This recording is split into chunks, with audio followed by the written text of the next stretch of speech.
বলেছিলাম, আজ থেকে যদি আমাদের কোরআনের এই কণ্ঠকে কেউ স্তব্ধ করতে চায়, প্রয়োজনে আবার আরেকটা যুদ্ধ হবে। প্রস্তুত আছেন তো ইনশাআল্লাহ?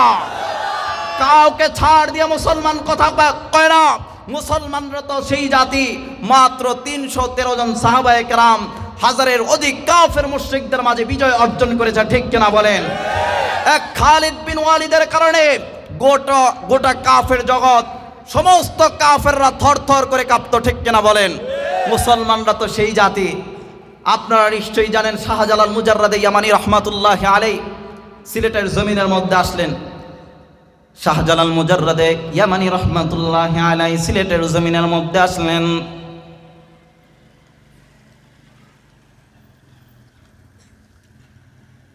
এক কুলাঙ্গার জালেম গৌর গোবিন্দ ডাক দেয়া কই, ও শাহজালাল, এই ভূমির মধ্যে আল্লাহর নাম উচ্চারিত হবে না। শাহজালাল মুজাররাদি ইয়ামানি রাহমাতুল্লাহি আলাইহি তহিন ভাষায় বলে দিয়েছিলেন, জমিন আল্লাহর, ভূমি আল্লাহর। জমিনের মধ্যে একমাত্র কথা চলবে কার? আওয়াজ করে চিৎকার দিয়ে বলুন, জমিনের মধ্যে কথা চলবে কার? গৌর গোবিন্দ ডাক দিয়ে কয়, ও শাহজালাল, না না, কোনোভাবে তুমি জবান দ্বারা আল্লাহর নাম উচ্চারণ করতে পারবে না। তাহলে এখন কি করা? বলে, তরবারির মাধ্যমে এখন ফয়সালা হবে। শাহজালাল মুজাররাদে ইয়ামানি রাহমাতুল্লাহি আলাইহি ডাক দিয়ে বলে, মুসলমানদের তরবারি লাগে না, কামান লাগে না, অস্ত্র শস্ত্র লাগে না। শাহজালাল মুজাররাদে ইয়ামানি রাহমাতুল্লাহি আলাইহি সিলেটের জমিনের মধ্যে দাঁড়ায় গেলেন। ফয়সালা হবে। ফজরের আগ মুহূর্তে তিনি আল্লাহু আকবার, আল্লাহু আকবারের ধ্বনি দেওয়া শুরু করলেন। আর ওই নামদারি জালেম কুলাঙ্গার ওই গৌর গোবিন্দের পতন হতে দেরি হয় না। চিৎকার দিয়ে বলেন না ঠিক কিনা? আজান শেষ হয় নাই। আজান শেষ হতে না হতে সঙ্গে সঙ্গে ওই গৌর গোবিন্দর পতন ঘটিয়েছে আল্লাহ তাআলা, সুবহানাল্লাহ। এজন্য ভয় আছে? আপনারা ভয় পান? আওয়াজে মনে হয় ভয় পান। ভোলার মানুষ আপনারা তো ইসলামের জন্য নিবেদিত প্রাণ।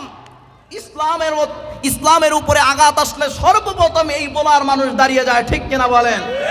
তাহলে আপনারা ঘুমিয়ে থাকলে কিভাবে হবে? আপনারা তো একটা ব্র্যান্ড, আপনারা ইসলামের জন্য নিবেদিত প্রাণ, আজকে এটা প্রমাণ করতে হবে। এই জন্য ওই জালেমরা আমাদের কণ্ঠকে স্তব্ধ করতে চেয়েছে। এখন আর কোনো ভয় নাই, আমরা উচ্চ কণ্ঠে একমাত্র আল্লাহর জমিনের মধ্যে আল্লাহর কথাই বলে যাব, ঠিক কিনা বলেন? ভয় নাই রে, কোনো ভয় নাই, আল্লাহ যদি থাকে সহায়। ভয় নাই রে, কোনো ভয় নাই, আল্লাহ যদি থাকে সহায়। দুর্গম গিরিপথ পাড়ি দিয়ে যায়, দুর্গম গিরিপথ পাড়ি দিয়ে যায়। বলুন, ভয় নাই রে, কোনো ভয় নাই। জোরে, ভয় নাই রে, কোনো ভয় নাই, আল্লাহ যদি থাকে সহায়। এই জন্য আল্লাহর কোরআনের কথা বলতে কোনো সমস্যা আছে? আজকে সমস্যা কোথায় জানেন? সমস্যার একমাত্র জায়গা হলো আমরা আল্লাহর কোরআনের কথা দ্ব্যর্থহীন ভাষায় আমরা বলতে পারি না। এই জন্যই হলো আমাদের সমস্যা। আচ্ছা বলুন তো, দুনিয়ার জমিনের মধ্যে একটু পরেই তাফসির আসবে। তাফসির আলোচনায় বিরক্ত হচ্ছেন আপনারা? চলবে? কতক্ষণ চলবে? সারা রাত চলবে? না, সারা রাত আপনাদেরকে কষ্ট দিব না, খুব স্বল্প সময় কথা বলবো। আপনারা যতক্ষণ পর্যন্ত অ্যাক্টিভ থাকেন, আপনাদের অ্যাক্টিভ যদি কমে যায় তাহলে আলোচনা শেষ হয়ে যাবে। আমাকে আপনারা জানেন যে দাওয়াতটা, এই যে এখানের মধ্যে যারা দাওয়াত করেছে তারা খুব ভাগ্যে দাওয়াতটা পেয়েছে। এই যে ভাইজানে করেছে, তারপরে মাহাদি হাসান ভাই এসেছে, উনিও ফোন করেছে, একাধিকবার তারা কথা বলেছে। যখন মাহাদি ভাইকে আমি দেখতে পেরেছি এবং উনি আমার সাথে একাধিকবার যোগাযোগ করেছেন, হুজুর একটা ডেট দিতে হবে, মাহাদি ভাইয়ের দিকে তাকিয়ে, মাহাদি হাসান ভাইয়ের দিকে তাকিয়ে এই ডেটটা দিয়েছি। তো এই জন্য বোলার মাটিতে এসেছি। তো আপনারা যদি আমার সাথে কথা বলেন, আপনাদের সাথে কথা বলবো ইনশাআল্লাহ। ইনশাআল্লাহটা বললেন না, আওয়াজ করে বলুন না ইনশাআল্লাহ। আরেকটা কথা বলে ফেলি। এক ব্যক্তি টাকা ভর্তি টাকা নিয়ে গরু ক্রয় করার জন্য যাচ্ছে। কি ক্রয় করার জন্য? গরু কিনতে যাইতেছে। তো হঠাৎ করে একজন আল্লাহর আবেদ, একজন বুজুর্গ একজন ব্যক্তি ডাক দিয়ে বলে, ভাই তুমি কোথায় যাচ্ছ? বলে, ভাই আমি গরু ক্রয় করতে যাচ্ছি, গরু কিনতে যাইতেছি। কই মিয়া তুমি গরু কিনতে যাইবা তো বলে নাও ইনশাআল্লাহ। বেটা পকেট ভর্তি টাকা আছে, টাকার গরম বুঝেন না? কয় টাকা আছে ইনশাআল্লাহ বলবো কেন? এই কথাটা বইলা বাজারে চলে গেছে। বাজারে যাইয়া কিছুক্ষণ পরে যখন ফিরে আসতেছে, এসে দেখে তার গরু নাই। ওই আবেদ ডাক দিয়া বললেন, টাকা ভর্তি টাকা নিয়ে, পকেট ভর্তি টাকা নিয়ে তুমি গরু ক্রয় করার জন্য যাচ্ছিলা, কিন্তু তোমার গরু কোথায়? কয় ইনশাআল্লাহ টাকা চুরে নিয়ে গেছে। কি নিয়ে গেছে? টাকা চুরে নিয়ে গেছে। ওই আবেদ ডাক দিয়ে কয়, ভাই জায়গা মতো ইনশাআল্লাহ না বললে ও জায়গাতে ইনশাআল্লাহ বলে লাভ নাই। এই জন্য আলোচনা করব আলোচনা করব বলছিলাম সমস্যা আমাদের একটা জায়গায়, এই কোরআনের কথা আমরা বলতে পারি না। কোরআনের কথা আমরা সহ্য পর্যন্ত করতে পারি না। কারণ কি? কারণ হলো এই কোরআন এটা হলো হক। কথা বলেন। কোরআন আপনি কি চাইবেন বলেন? তাফসীরের মধ্যে আসবে পৃথিবীতে ধর্ম রয়েছে 10,000-এর অধিক। কত হাজার? কোনদিন শুনছেন? পৃথিবীতে 10,000-এর অধিক ধর্ম রয়েছে। তার মধ্যে উল্লেখযোগ্য হলো 4টা। 1 নম্বর ইসলাম, হিন্দু, বৌদ্ধ, খ্রিস্টান। সর্বপ্রথম কি? ইসলাম, তারপরে হিন্দু, বৌদ্ধ, খ্রিস্টান, এই 4টা। একমাত্র ইসলামী দ্ব্যর্থহীন ভাষায় বলেছে, ঘোষণা করেছে, আল ইয়াউমা আকমালতু লাকুম দীনাকুম ওয়া আতমামতু আলাইকুম নি'মাতি ওয়া রাদিতু লাকুমুল ইসলাম দীনা। হিন্দু বলেন, খ্রিস্টান বলেন, ইহুদি বলেন, নাসারা বলেন, কেউ এই কথা দ্ব্যর্থহীন ভাষায় বলতে পারে নাই যে আমাদের এই ধর্মটা স্বয়ং সম্পূর্ণ কমপ্লিট। একমাত্র ঘোষণা করেছে কি? আমাদের ধর্ম ইসলাম। আলহামদুলিল্লাহ পড়েন। এখন এই কোরআনের মধ্যে হালালের কথা আছে কি নাই? হারামের কথা আছে কি নাই? সুদের কথা আছে কি নাই? ব্যবসা কিভাবে করবেন আছে কি নাই? রাজনীতির কথা আছে কি নাই? আওয়াজটা কমে গেল। রাজনীতির কথা আছে? প্রায় জায়গায় আমাদেরকে বলা হয়, হুজুর রাজনীতির কথা বলবেন না। কেন ভাই? কয় রাজনীতির কথা কোরআনের ময়দানে চলবে না। আরে জালেমেরা ভালো করে কান কারা করে শুনে রাখ, একমাত্র ইসলামী আদর্শ রাজনীতি আমাদেরকে শিক্ষা দিয়েছে। ঠিক কিনা বলেন? যেই সমস্ত কুলাঙ্গাররা বলতে চায় যে রাজনীতির কথা বলবে না, আরে ইসলাম একমাত্র আমাদেরকে দেখিয়েছে রাজনীতি কিভাবে করতে হয়।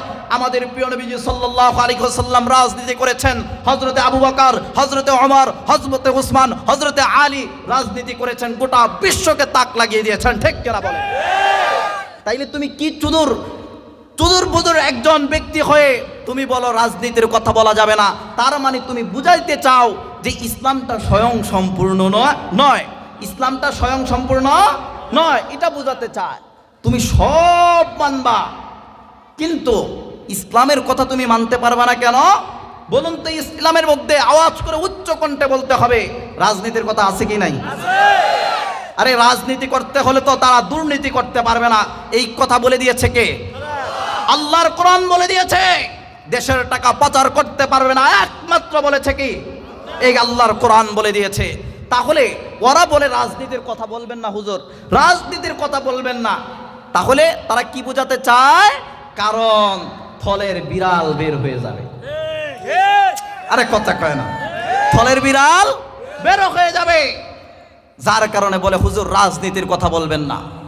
একটা মানুষ আদর্শবান যদি হতে চায়, একমাত্র তাকে আদর্শবান কোরআনের আলোয় আলোকিত করতে পারে। ঠিক কিনা বলেন? সূরাতুর রহমান নিয়ে কথা বলবো, খুব সুন্দরভাবে মনোযোগ সহকারে শুনবেন তো ইনশাআল্লাহ। সূরাতুর রহমান আল্লাহ পাক রব্বুল আলামিন কোরআনুল কারীমের মধ্যে কোট করে দিয়েছেন। দেখেন, আমার কাছে এবং প্রায় কারীদের কণ্ঠে আপনারা শুনবেন এই কোরআনের কথা। কোরআনের সমস্ত সূরাগুলো দুই ভাবে বিভক্ত, একটা হলো মাক্কিয়া আরেকটা হলো মাদানিয়া। একটা কি মাক্কিয়া আরেকটা মাদানিয়া। এই সূরাটি হলো মাদানিয়া। এই সূরাটি কি? এই সূরাটা নাজিল হওয়ার প্রেক্ষাপট কি? এই সূরাটা নাজিল হওয়ার প্রেক্ষাপট হলো আরবের মধ্যে যখন লাত উজ্জা দেব দেবীর প্রচলন শুরু হয়ে গিয়েছে, যখন সকলে মূর্তি পূজায় ব্যস্ত, আল্লাহ পাক রব্বুল আলামিন এমন সময় নবীজি সাল্লাল্লাহু আলাইহি ওয়াসাল্লামকে উম্মতের জন্য একটা উপহার দিলেন। সেই সূরাটার নাম হলো সূরাতুর রহমান। সুবহানাল্লাহ বলেন। রহমান মানে কি? রহমান মানে হলো অনন্ত দয়াময়, অনন্ত দয়াময় আল্লাহ। এই সূরাটা যখন নাজিল হলো তো তখন আরবের কাফের মুশরিকরা বলতে লাগলো, ও মুহাম্মদ, এতদিন পর্যন্ত তুমি আল্লাহর কথা বলতা, রবের কথা বলতা, এখন তুমি আবার নতুন নাম কোথায় থেকে নিয়ে আসলা রহমান?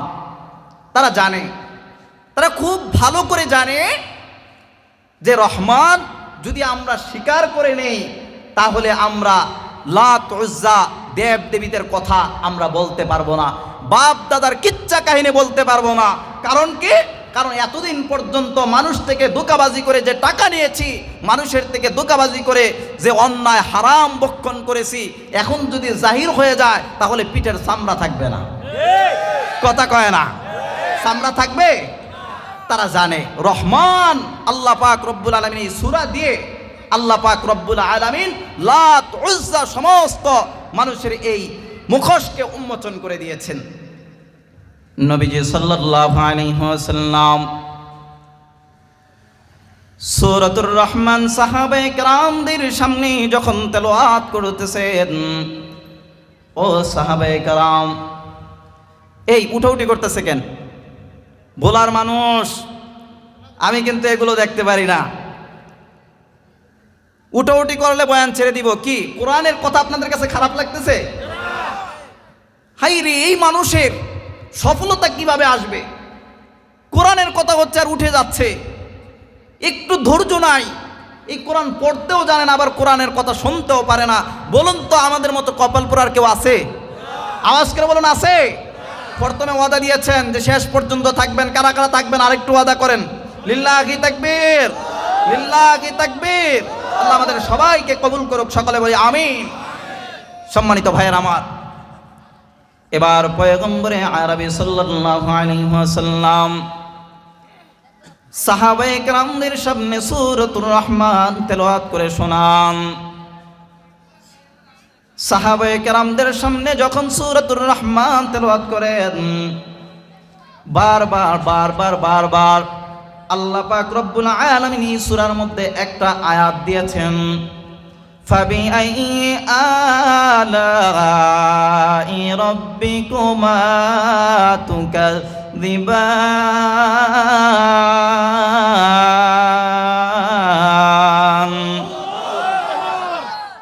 বারবার আল্লাহ পাক রব্বুল আলামিন এই আয়াতটি নাজিল করেছেন। বারবার আল্লাহ তাআলা বলেছেন, নবীজি সাহাবায়ে কেরামদের সামনে যখন সূরাতুর রহমান তেলাওয়াত করলেন, পাঠ করলেন, সাহাবায়ে কেরামরা চুপ হয়ে নবীর কণ্ঠে কোরআনুল কারীমের তেলাওয়াত শুনতেছেন। নবী আমার তেলাওয়াত শেষ করে সাহাবায়ে কেরামদেরকে ডাক দিয়ে বললেন, ও সাহাবায়ে কেরাম, এই সেম সূরাটা আমি যখন তায়েফের জমিনের মধ্যে করেছিলাম, জিনদের সামনে যখন আমি এই কোরআনকে তেলাওয়াত করতেছিলাম, যখনই ফাবি আলাই রাব্বিকুমা তুকাযযিবান পড়েছি, আল্লাহর কোন কোন নিয়ামত রাজিকে তোমরা অস্বীকার করবা, তখন জিনেরা বারবার বারবার জবাব দিয়েছে, রব্বানা লা নুকাযযিবুকা, ওগো আল্লাহ, আপনার কোন নিয়ামত রাজিকে আমরা অস্বীকার করি না, আপনার নিয়ামত রাজিকে অস্বীকার করি না রে আল্লাহ। অস্বীকার করার মতো ক্ষমতা আমাদের নাই। একমাত্র প্রশংসার দাবিদার, নিয়ামতের শুকর আদায় আল্লাহ আমরা আপনার করি। এই সূরাটা এত দামি একটা সূরা, আল্লাহ পাক রব্বুল আলামিন যখন হাসরের ময়দানের মধ্যে সমস্ত মানুষগুলোকে একত্রিত করবেন, দুইটা দল হয়ে যাবে, ফারিকুম ফিল জান্নাহ ওয়া ফারিকুম ফিস সাঈর। একদল যাবে জান্নাতে, আরেক দল যাবে জাহান্নামে।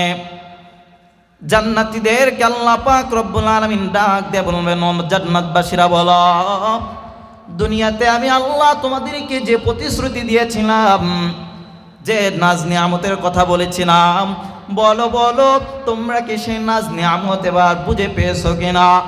জান্নাতবাসীরা সকলে এক বাক্যে আওয়াজ করে বলবে, আল্লাহ, দুনিয়ার জমিনের মধ্যে আপনি যে নাজ নিয়ামতের কথা বলেছেন, তার থেকে হাজার হাজার কোটি কোটি গুণ বেশি নিয়ামত আমরা পেয়েছি। সুবহানাল্লাহ।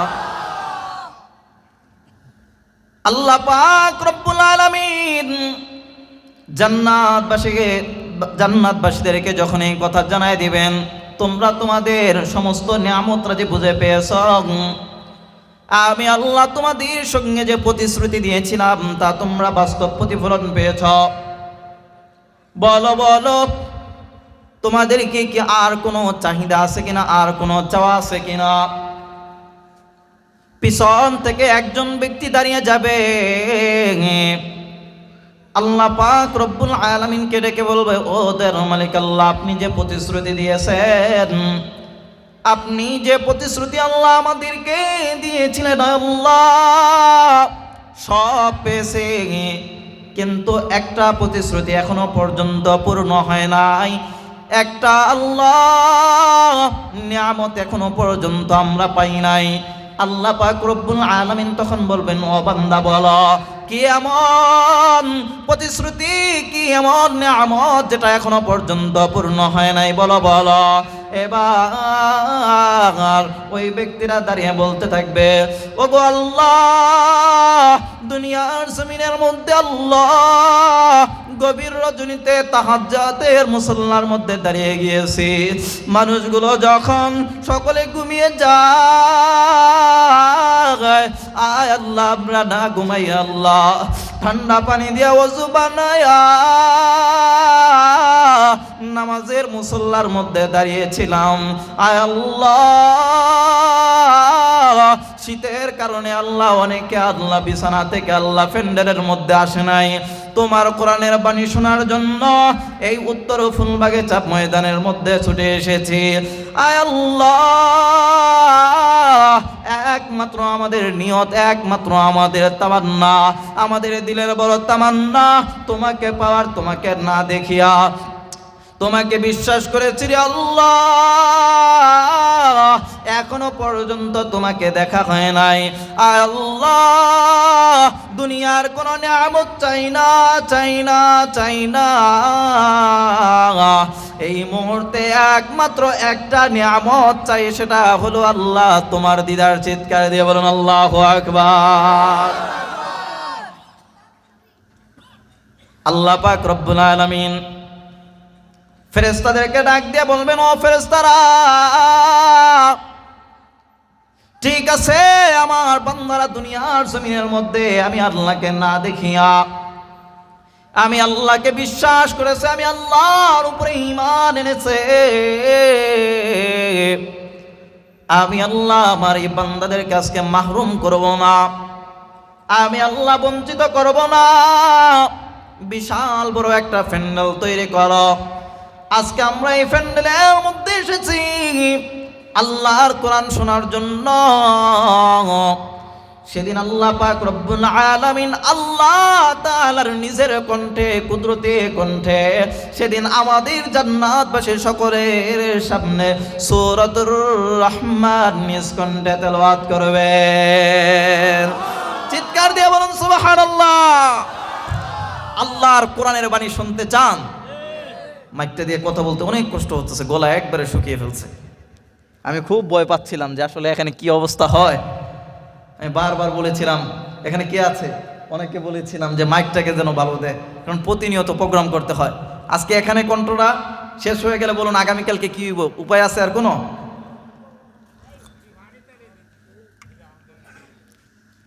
মাইক সাউন্ড কোয়ালিটি খারাপ হইলে বক্তাদের জন্য এত বিরক্তিকর, এত কষ্ট হয়। গলাটা একবারে শুকিয়ে নিতেছে ভাই, একটু শ্রিক করেন এটা। তো আল্লাহ পাক রব্বুল আলামিন সেদিন আমাদের সকলের সামনে এসে সূরাতুর রহমান তেলাওয়াত করবেন। বলুন তো আল্লাহর কোরআনের, আল্লাহ পাক রব্বুল আলামিনের জবান থেকে সেদিন আমরা কোরআনের কথা শুনতে চাই কি চাই না? আওয়াজ করে বলেন চান কি চান না? আল্লাহ আমাদের সবাইকে জান্নাতের জন্য কবুল করুক, চিল্লায় বলি আমিন। মুসলমান ইমানদার, আল্লাহ পাক রব্বুল আলামিন সেদিন, অনেকে বলে ৭০,০০০ পর্দা, না না না, ৭০,০০০ পর্দা নয়, বরং কত হাজার পর্দা হবে দুনিয়ার কেউ জানে না। সমস্ত মানুষগুলো বেকার,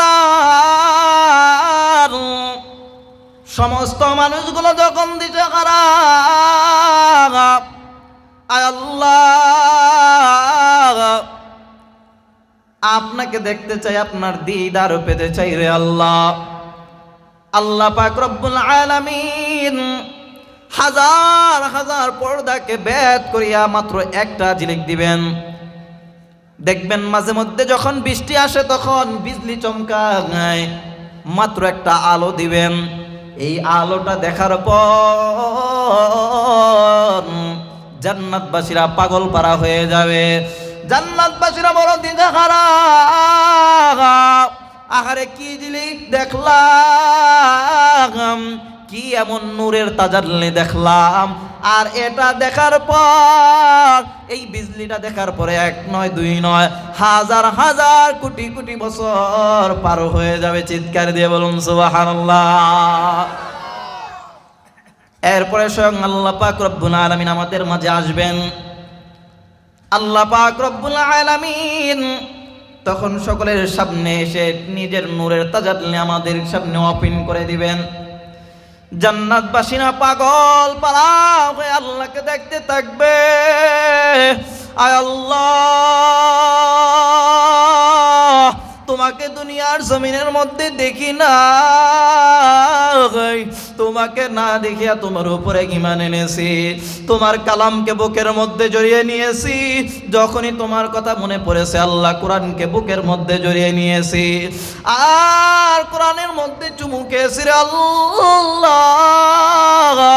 আয় আল্লাহ, মনটাকে একমাত্র বুঝিয়েছে আল্লাহ তোমাকে দেখি নাই, কিন্তু তোমার কালাম, তোমার এই কোরআন আমার বুকের মধ্যে। আয় আল্লাহ, কোরআনের পাতার মধ্যে যখন তাকিয়েছি মনে করেছি আল্লাহ একমাত্র তুমি। আয় আল্লাহ, আজকে আমাদের মনের বড় তামান্না, আজকে সেই তামান্না আমাদের পূরণ হয়েছে। তখন আল্লাহ পাক রব্বুল আলামিন সারপ্রাইজ হিসাবে নিজ কণ্ঠে সেদিন সূরাতুর রহমান তেলাওয়াত করবেন। সুবহানাল্লাহ। চিৎকার দিয়ে বলুন না সুবহানাল্লাহ। الرحمن علم القرآن خلق الإنسان الرحمن আল্লাহ পাক আল্লাহর পরিচয় দিয়ে দিচ্ছেন। আর রহমান অনন্ত দয়াময় আল্লাহ। যে আল্লাহর দয়ার কোনো সীমা নাই, আল্লাহর দয়ার কোনো কুল কিনারা নাই। বলে আমার আল্লাহর দয়া কেমন জানো? ও বলার মুসলমান, একটু তাকায় দেখেন দুনিয়ার জমিনের মধ্যে আল্লাহ পাক 100 ভাগ নিজের মায়া থেকে 1 ভাগ মাত্র দুনিয়ার জমিনের মধ্যে দিয়েছেন। আর এই 1 ভাগ মায়া পাইয়া মা তার সন্তানকে রেখে কোথাও যায় না, মা সন্তানকে ছেড়ে যায় না, দুধের বাচ্চাকে রেখে মা কোথাও যায় না। বলে আমার সন্তান একটু পরে তো আম্মা আম্মা বলে চিৎকার করবে। এই যে মাঝে মধ্যে দেখবে মা দুনিয়া থেকে বিদায় নেয়, ডাক্তাররা বলে আপনার সিজার করতে হবে, সন্তান যদি ভূমিষ্ঠ করাতে হয় তাহলে আপনার সিজার করতে হবে, কিন্তু আপনি যদি বাঁচতে চান আপনার সন্তানকে বাঁচানো যাবে না, আপনার সন্তানকে বাঁচাইলে আপনাকে বাঁচানো যাবে না। মা চোখের পানিগুলো ছেড়ে দিয়ে বলে আমি দুনিয়া থেকে চলে যাব, কোনো দুঃখ নাই, কিন্তু আমার সন্তান দুনিয়ার জমিনের মধ্যে বেঁচে থাকুক। আল্লাহ পাক রব্বুল আলামিন দুনিয়াতে 100 ভাগের 1 ভাগ মায়া দিয়েছেন। সাধারণত একটা মুরগির বাচ্চার দিকে তাকায় দেখেন, ওই মুরগির বাচ্চা মা ছাড়া কিছুই বোঝে না, ওই মুরগিটা তার বাচ্চাগুলোকে এরকম ভাবে আগলে রাখে। চিলে যখন দেখবেন ঠোকর দেওয়ার জন্য আসে, সে জানে এত বড় প্রাণীর সঙ্গে আমি পারবো না, কিন্তু সে তার জান দিয়ে হলে সে ওই চিলের সঙ্গে পাঞ্জা লড়তে চায়, আমার সন্তানের জন্য কোনো ক্ষতি না হয়। আল্লাহ পাক 100 ভাগের মায়া 1 ভাগ মায়া দিয়েছেন মাত্র। আর এক অবস্থা যদি এরকম হয়, আল্লাহ পাক বলেন রে বান্দা, আমি আল্লাহর পরে আমি আল্লাহর অসংখ্য গণিত নিয়ামত রাজিকে ভোগ করার পরেও আমি আল্লাহর দয়ার কারণে এত গুনাহ করো, অন্যায় করো, অবিচার করো, আমি আল্লাহ তোমাদেরকে সমূলে ধ্বংস করে দেই না। কেন রে বান্দা? জানো আমি আল্লাহ তোমাকে খুব আদর করিয়া, তোমাকে খুব মায়া করিয়া বানিয়েছি রে বান্দা। ও বান্দা, এই মায়ার কাছে দুনিয়ার সব কিছু হেরে যায় রে বান্দা। আল্লাহ পাক রব্বুল আলামিন এই জন্য দেখবেন দুনিয়াতে আল্লাহর পরে অসংখ্য অগণিত মানুষ যারা আল্লাহকে রব হিসাবে মানে না, আল্লাহকে প্রতিপালক হিসাবে মানে নাই, এমন মানুষ আছে কি নাই? আওয়াজ করে বলুন, আছে কি নাই? 10,000 ধর্মের মাঝে মাত্র একটা ধর্ম আল্লাহকে অকপটে বিশ্বাস করে, আর বাকিরা করে না। আল্লাহ পাক রাগ করে কোনোদিন পানি বন্ধ করেছেন? বলার মুসলমান আওয়াজ করে বলুন, রাগ করে পানি বন্ধ করেছেন? বাতাস বন্ধ করেছেন? সূর্যের আলো বন্ধ করেছেন? যদি বন্ধ করে দিতেন, দুনিয়ার কোনো বাপ দাদার কোনো প্রশাসনের ক্ষমতা ছিল যে তাদেরকে এগুলো দেওয়ার? কথা কয় না, দেওয়ার ক্ষমতা ছিল? আল্লাহ রাগ করে পানি বন্ধ করেছেন? আরে আওয়াজ করে বলুন, বন্ধ করেছেন? বাতাস বন্ধ করেছেন? সূর্যের আলো বন্ধ করেছেন? আল্লাহ পাক সবাইকে সমানভাবে রিজিক দিচ্ছেন কি দিচ্ছেন না? আল্লাহ পাক যদি বলতেন বান্দা, দেখবেন আমাদের স্বার্থে আঘাত লাগলে কেউ আমাকে গালি দিয়েছে একটা, আমি তারে দেই 10টা, তার 14 গোষ্ঠী নিয়ে। কথা কয় না রে?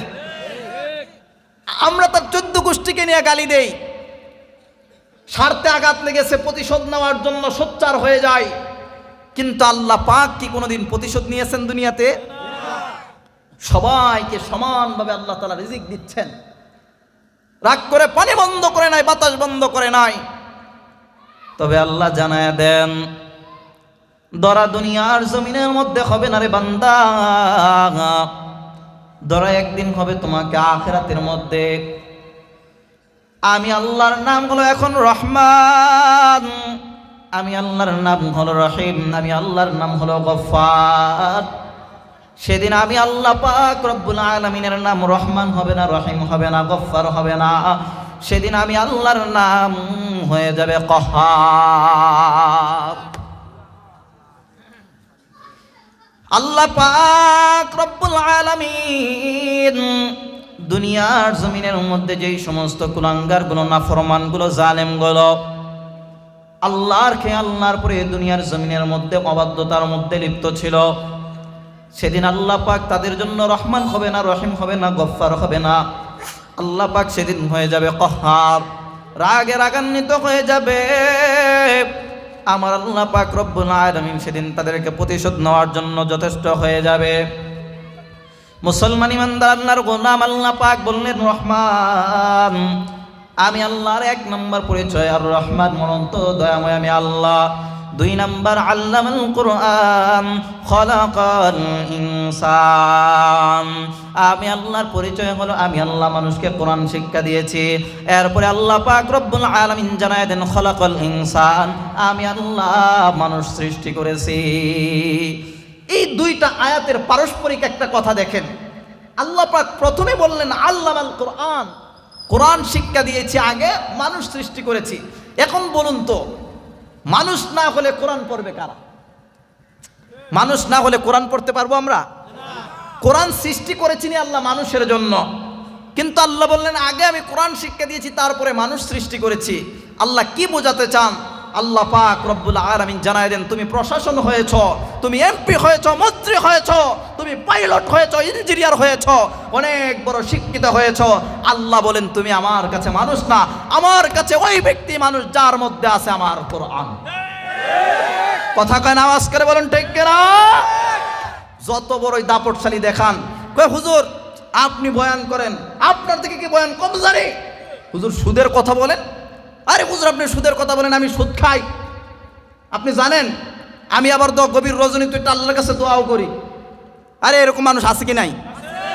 দেখেন উইটটা যদি যায় তাহলে বুঝবেন কোনো ঝামেলা আছে। কষ্ট লাগতেছে? সুদ আছে আপনাদের এই এলাকায়? হাজী সাহেব অনেক বড় জুব্বা লাগাইছে, এখন কইব হুজুরে কুমিল্লার থেকে আনছে, হুজুরে এই কথা কোয়ার লিগা? হ্যাঁ, আরে উচিত কথা বললে জানি মানুষ বেজার হয়, কিন্তু এই উচিত কথা কি মোল্লার নাকি আল্লাহর? আওয়াজ করে চিল্লায় বলুন, মোল্লার নাকি আল্লাহর? আল্লাহর কথা যার কাছে ভালো লাগবে না সে হলো পাক্কা টাটকা একটা শয়তান। আওয়াজ করে কথা বলে না, আওয়াজটা কমে গেল কেন রে ভাই? আল্লাহর কথা যার কাছে ভালো লাগবে না সে কি মুসলমান নাকি শয়তান? তাহলে বড় জুব্বা লাগাইলেন, পাগড়ি লাগাইলেন, হজ করে আইলেন। আমি মাঝে মধ্যে চিন্তা করি এই হাজী সাবরা যারা সুদ খায়, ঘুষ খাইয়া যখন হজ করতে যায়, শয়তানরে যখন পাথর মারে, তখন শয়তান মনে হয় আল্লাহকে ডাক দিয়ে বলে, আল্লাহ হে আমার এদিকে পাথর মারতেছে, আমার থেকে বড় শয়তান তো হে। কথা কয় না রে, কথা কয় না। আওয়াজ করে বলুন আছে কি না এরকম মানুষ? কিছু মানুষ নামাজ পড়ে না, আছে কি নাই? নিজেকে মুসলমান দাবি করে এরকম মানুষ আছে কি নাই? কিন্তু কোরআনের কথা বললে, নামাজের কথা বললে, ইস হুজুর এই হুজুরটা ভালো না, এরকম মানুষ আছে কি নাই? হুজুর ভালো না কিরে ভাই, নামাজের কথা বললো, মুসলমানের পরিচয় তো নামাজ।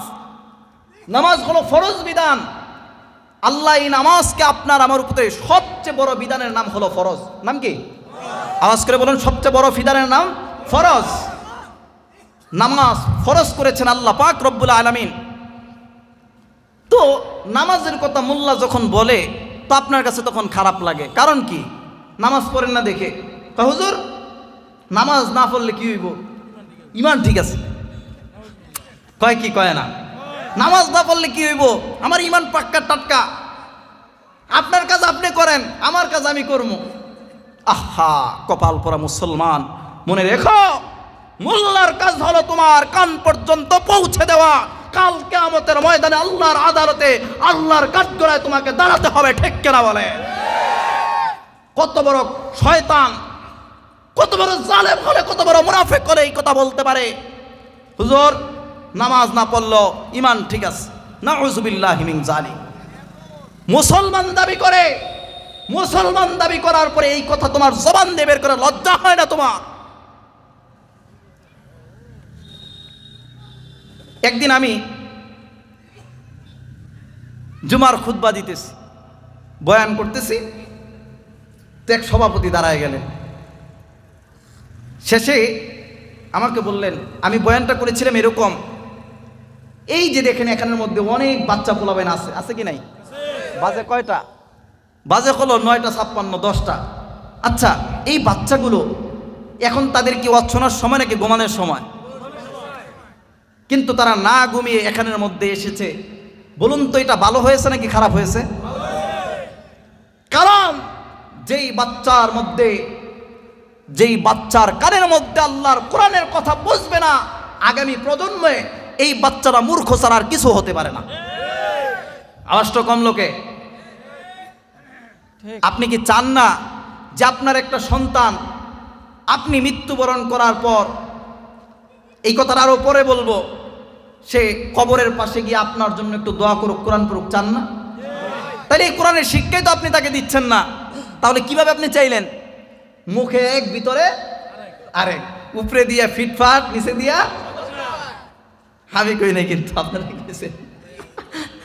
তো শোনেন, আমি দাঁড়াইলাম, দাঁড়ায় বলতে লাগলাম, বাচ্চারা দুষ্টামি করবে, দেখবেন মসজিদের মধ্যে এসে অনেক সময় অনেক বৃদ্ধ মানুষ, হাজি সাহেবরা পর্যন্ত গল্প করে, আছে কিনা এরকম মানুষ? আরে ভাই, মসজিদ আল্লাহর ঘর, আপনি এখানের মধ্যে কথা বলবেন কেন? কথাও যদি বলতে হয় একমাত্র কার সাথে বলবেন? আওয়াজ করে বললেন না। আল্লাহর সাথে। মসজিদে কথা হবে কার সাথে? আল্লাহর সাথে। কিন্তু আল্লাহর সাথে না বলে বলে কার সাথে? শয়তানের সাথে। কার সাথে কয়? রাগ করতেছেন? আল্লাহর কসম, আল্লাহর কসম, আল্লাহর কসম, আপনাদেরকে কষ্ট দেওয়ার জন্য আসি নাই। সমাজের বাস্তব চিত্রগুলো, আপনিও মৃত্যুবরণ করবেন, আমিও করব। দেখুন, উলামায়ে কেরামরা কি আপনাদের শত্রু? আওয়াজটা কমে গেল গা। উলামায়ে কেরাম আপনাদের শত্রু? এই জমিনের মধ্যে যদি একমাত্র হক্কানি কোনো বন্ধু পেয়ে থাকেন, একমাত্র হলো তারা উলামায়ে কেরাম। উলামায়ে কেরামরা যদি আপনাদের বন্ধু না হতো, 5,000 টাকা 6,000 টাকা ইমামতি করতো না, ঠিক কিনা বলেন? আজকালকে যারা রিক্সা চালায় তারাও 20 থেকে 30,000 টাকা ইনকাম করে, ঠিক কিনা বলেন? তাহলে আপনার কি চাকর? হ্যাঁ, উলামায়ে কেরামরা কি আপনার চাকর? এখন কি উলামায়ে কেরাম ঠিক গেছে, ঠিক না?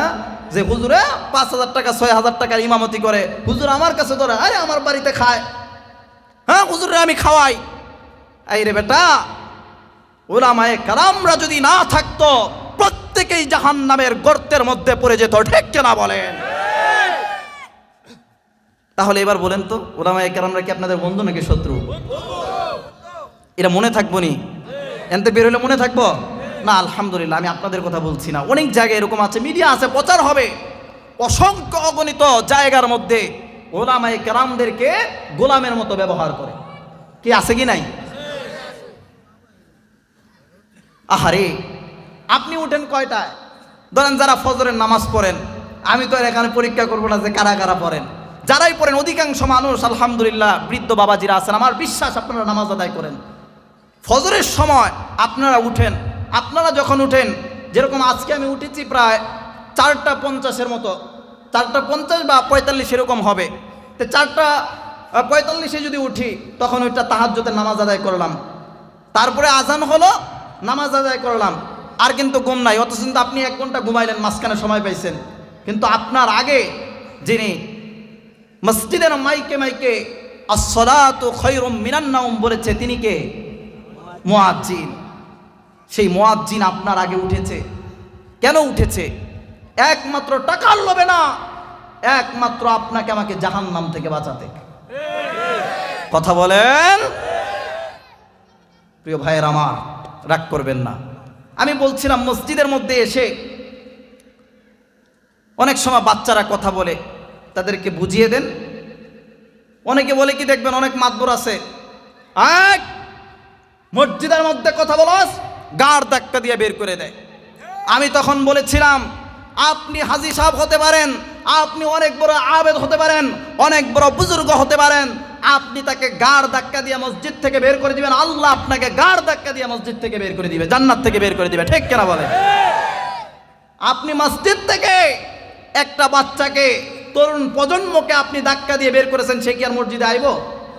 আইলেই ভয় পাইব, আইরে হ্যাঁ হাত হিসাবে আমারে দিব, ভয়ে ভয়ে থাকবে। এই কথাটা বললাম, হুজুর এটা এইভাবে বললেন। আমি তাকে বললাম বসেন, আসলে আমার কাছে আজও পর্যন্ত এরকম মানুষ আসে নাই যে আমার বয়ানে বাধা দিব। অনেকের বয়ানের মধ্যে বাধা দেয়, এরকম মানুষ আছে কি নাই? কিছুদিন আগে, হ্যাঁ আছে, এখনো আছে।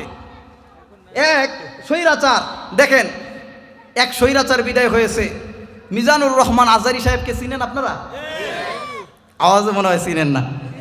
বাংলাদেশের যুবকদের আইডল, বাংলাদেশের যুবকদের জন্য একটা ব্র্যান্ড আল্লামা মিজানুর রহমান আজহারি। সেই মিজানুর রহমান আজহারি সাহেব কিছুদিন আগে একটা কথা বলেছিলেন, একদল খেয়েছে আরেক দল খাওয়ার জন্য রেডি হয়েছে।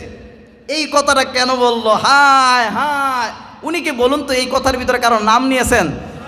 তাহলে জোরে পুরে সরকার হইল কারা? মনে রাখতে হবে তারাই যারা একমাত্র দেশের টাকা আবারও পাচার করার জন্য প্রস্তুত। আওয়াজ করে বলুন।